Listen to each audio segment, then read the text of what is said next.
Assalamualaikum warahmatullahi wabarakatuh. Salam sejahtera aja buat semua teman-teman seperjuangan oposisi yang selalu menyuarakan kebenaran dan melawan kezaliman dari rezim boneka dongo asal Solo City Sarkowi. Oke kawan-kawan semua, seperti biasa gue Bejo Subriwa balik lagi dengan episode curcol lanjutan dari postingan channel sebelumnya. Kali ini gue pengen sedikit membahas putar kelompok buzzer sampah demokrasi yang selama ini dipelihara oleh rezim Mukidi muka penyok. Semua cebong asosialan yang jadi buzzer bayarannya si Mukidi aslinya adalah orang-orang pengangguran di dunia nyata. Mereka baru dapat duit kalau mereka dikasih proyek untuk membuat propaganda, isu, atau membuli lawan politik dari rezim boneka dagelan Sarkowi yang saat ini sedang berkuasa. Orang-orang model kayak Permadi Arya alias Abu Goblok, Denny Anjing Sia Siregar, Eko Kuntadi Kuntet, Dewi Lonte Tanjung Priok, Teddy Gusnaedi tukang coli masih muda rambutnya udah ubanan. Mereka semua adalah para pengangguran yang gak punya skill untuk bekerja secara formal. Makanya mereka jadi trash talker di media sosial untuk memenuhi kebutuhan perut mereka. Karena mereka gak mungkin diterima saat ngelamar kerja di PT, di pabrik, di lembaga swasta, atau di lembaga pemerintah. Makanya mereka nyari duit dengan cara jadi buzzer orderan pihak penguasa. Dalam sejarah kepemimpinan bangsa Indonesia, hanya di rezim petugas partai PDIP sekarang doang yang namanya pemerintah itu memelihara buzzer. Kita nggak pernah menemukan yang namanya buzzer bayaran penguasa pada era rezim sebelumnya. Kenapa boneka Sarkowi membutuhkan jasa buzzer di media sosial? Karena si Mukidi itu jelas-jelas orang goblok, lemah narasinya, tumpul otaknya, gagap gaya bicaranya, pelangap-pelongo. Dan yang jelas si Mukidi sangat membutuhkan jasa buzzer di media sosial untuk memoles citra tentang dirinya seolah-olah seperti sosok yang baik, polos, lugu, deso. Padahal sama-sama kita tahu kalau si boneka dagelan Sarkowi ini adalah seorang penipu, pendusta, hobi ingkar janji, tukang bohong, tukang ngibul, dan semua tampilan sang boneka hanyalah kamuflase atau topeng untuk menutupi keburukan karakter dan kepribadiannya di hadapan publik. Denny Anjing Sia Siregar dikasih job desk atau orderan untuk selalu menyerang FPI, Habib Rizik, dan syariat Islam. Permadi Arya alias Abu Goblok dikasih job desk atau orderan untuk selalu menjelek-jelekan hukum Islam, menebarkan Islamfobia, mencaci maki tokoh ulama umat Islam yang berseberangan dengan rezim Mukidi. Teddy Gusnaedi tukang coli, Eko Kuntadi Kuntet, dan Dewi Lonte Tanjung Priok dikasih job desk atau orderan untuk menyerang Anies Baswedan, mencaci maki Anies ketika Jakarta dilanda banjir, mengolok-olok Anies dengan segala kebijakan yang dikeluarkan oleh Pemda DKI. Jadi mereka ditugaskan oleh kakak pembina untuk menghantam seputar Jakarta. Pokoknya isu apa aja yang berkaitan dengan Jakarta, mereka akan selalu jadikan framing yang jelek untuk menghajar Anies lewat media sosial. Jadi semua buzzer bayarannya si Mukidi ini sudah diberikan tugasnya masing-masing untuk terfokus pada satu objek tertentu. Dan mereka memang dibayar untuk membuat isu tertentu dengan framing buruk tentang mereka yang berseberangan dengan rezim boneka dagelan Mukidi. Mereka memblow up isu tentang anggaran lem Aibon di Pemda DKI Jakarta. Tujuannya supaya kasus korupsi Jiwasraya tenggelam dari perhatian publik. Mereka memblow up isu tentang anggaran lem Aibon. Mereka memblow up isu tentang Jakarta banjir. Tujuannya supaya kasus maling dana bansos yang menyeret anak Pak Lurah dan Madam bisa tenggelam dari perhatian publik.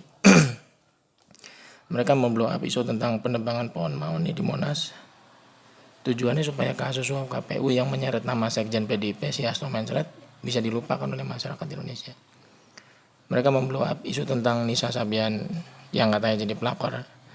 Tujuannya supaya masyarakat Indonesia melupakan kasus pembantaian anggota Laskar FPI, melupakan tragedi berdarah ratusan petugas KPPS yang tewas pada pemilu 2019 yang lalu, merupakan berbagai kehancuran sektor ekonomi di rezim Sidongo Sarkowi saat ini, di mana pertumbuhan ekonomi nyungsep sampai minus 5,32%, utang negara meroket overdosis sampai tembus 6.000 triliun, kas negara kosong, makanya Menteri Keuangan terbalik ternak utang terus. Pokoknya intinya supaya masyarakat Indonesia semuanya melupakan buruknya kondisi ekonomi Indonesia di rezim boneka Pinocchio, Mukidi asal Solo City. Jadi bagi para cebong goblok yang jadi fans beratnya Denny Anjing Sia Siregar, anggaran lem Aibon Pemda DKI yang masih sebatas rancangan anggaran dan tidak ada pidana korupsi di dalamnya, itu lebih menarik buat mereka dibandingkan dengan kasus korupsi yang jelas-jelas memang kasus korupsi. Seperti Jiwasraya, Asabri, Sumber Waras, proyek reklamasi ya. Jadi bagi para cebong tolol generasi micin, pemakaran dan lengkuas yang jadi fans beratnya Permadiar ya, isu tentang pohon mahoni yang ditebang di Monas ya, itu lebih menarik bagi mereka ketimbang berita tentang kasus maling dana bansos yang menyeret nama anak Palura dan Madam yang sama-sama berasal dari partai anjing PDIP. Jadi bagi para cebong idiot muka penyok yang jadi fans beratnya Teddy Gusnedi, tukang coli, Eko Kuntadi Kuntet, dan Dewi Lonte Tanjung Priok.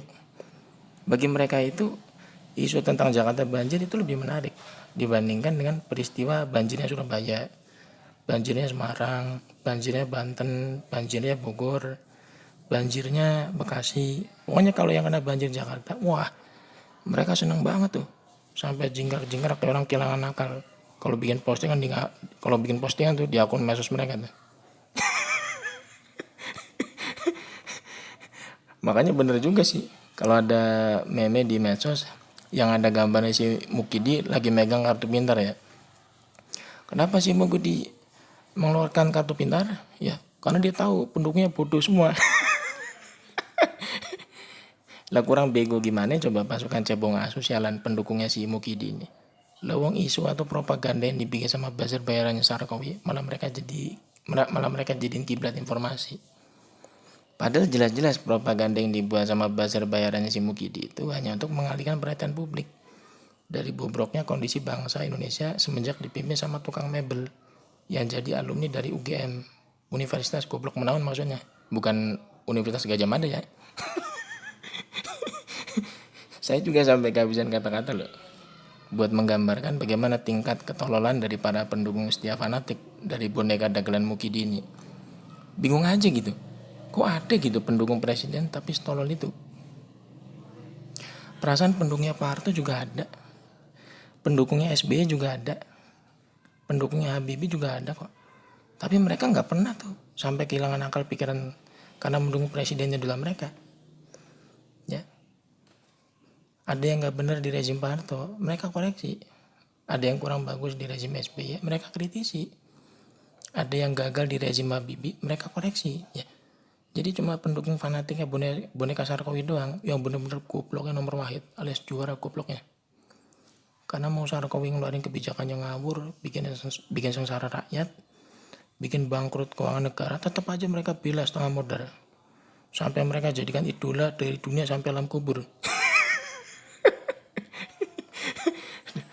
Ya udahlah, gue cukupkan dulu sampai di sini ya edisi curcol episode kali ini.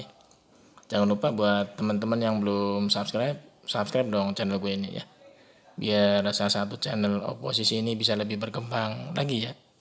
Karena banyak viewernya di YouTube. Karena kan kita nggak bisa lepas dari namanya media sosial, dan YouTube ini kan termasuk media sosial yang bagus banget buat kita menyuarakan aspirasi kita nih, biar kita didengar lebih banyak lagi sama orang-orang di luar sana.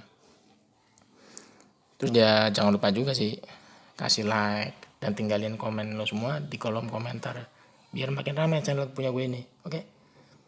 Akhir kata dari gue seperti biasa aja sih. Salam goblok berjamaah aja buat para cebong asosialan pendukung setia boneka Sarkowi di kolam manapun. Ente semua sekarang lagi pada ngobak berjamaah. Buar.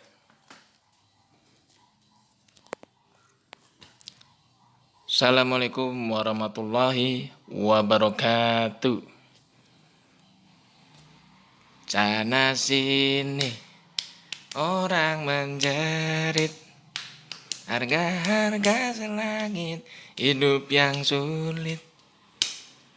Sembako naik, listrik naik, di malam buta BBM ikut naik. Beras mahal, tanam sendiri. Cabai mahal, makan bekicot. Listrik mahal, cabut meteran. Beras mahal, puasa aja lo seumur hidup.